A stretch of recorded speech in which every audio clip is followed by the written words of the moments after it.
There are whispers in history, places the wind avoids, caverns where sound itself dies. Walls raised not for their grandeur, but for their stillness.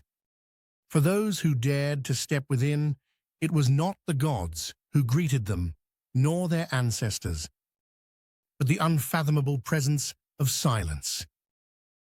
Who were these architects of quiet, these builders of silence? In Malta, buried over 40 feet below the surface, lies the hypogeum of Hal Saflieni, a subterranean sanctuary carved over 5,000 years ago. When sealed, it creates a profound and almost unnatural silence. Was its purpose merely to entomb the dead, or was it something more? Some researchers believe the hypogeum was crafted to pull its visitors into the depths of their own consciousness, a portal not for physical travel, but for the journey within. Step inside and you will hear it, nothingness, a soundless chamber where your breath grows deafening, your heartbeat becomes a drum, and your thoughts take on the voice of thunder. From Malta to Indonesia, the evidence mounts. At Borobudur, one of the largest Buddhist temples in the world, a silent inner chamber emerges at the heart of its open terraces. It is a sanctuary that strips away everything external, designed for quiet, meditative introspection. But why? Many scholars believe these quiet chambers were spaces of initiation, thresholds between the mundane and the divine. To pass through silence was to cross into a new realm of understanding. Tales of ancient mystery schools refer to rituals where seekers were left alone in soundless spaces for days, even weeks, to separate from the chaos of the outer world and touch the stillness within.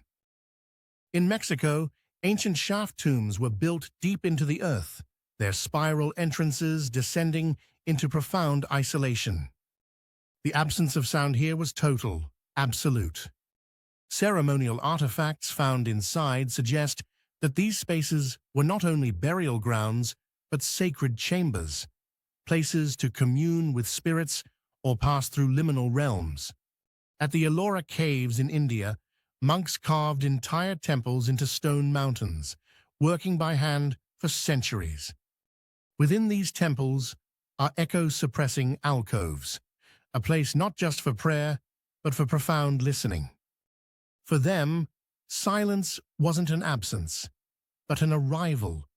They believed that the divine spoke with clarity only when the external noise had been stripped away. Even in the harsh extremes of the Arctic, ancient peoples constructed stone circles in locations where wind naturally cancels itself out. Step inside these structures, and the world falls away.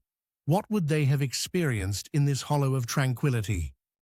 The quest for silence spanned continents and civilizations. In Egypt, burial tombs were designed to suppress echoes. In Mesoamerica, vision quests began with a vow of silence, taking the seeker into the ears of the gods. Even in Europe, Gregorian chants, performed in intervals carefully arranged to create moments of stillness, mirrored the designs of Zen gardens in Japan. But the purpose was never merely to escape. No, silence was the crucible of transformation, the space where the veil thinned. Certain architectural patterns, like octagonal domes or concentric walls, seemed to suppress sonic reverberations almost as if by design. Without echoes, the mind settles, awareness sharpens, time itself appears to dissolve. Could it be that silence was their gateway to understanding dimensions beyond the physical? Modern science has begun to validate what these ancient cultures instinctively knew. Anechoic chambers, rooms designed to absorb all sound, induce intense physiological effects. Visitors report sharpened awareness, vivid imagination, and even profound existential realizations. Yet these chambers pale in comparison to the precision and elegance of the acoustics found in ancient temples, tombs, and caves. Thousands of years ago, the builders of silence crafted spaces that rival our modern designs, enhancing their consciousness not through technology as we know it, but through something deeper, something eternal. Perhaps the greatest mystery of all is not how they achieved it, but why. We live in a world brimming with noise, but in the silent places, the ancient places, the builders of silence left us a gift, an invitation. They remind us that we don't need to seek the universe's secrets among the stars. Sometimes they are waiting in the quiet,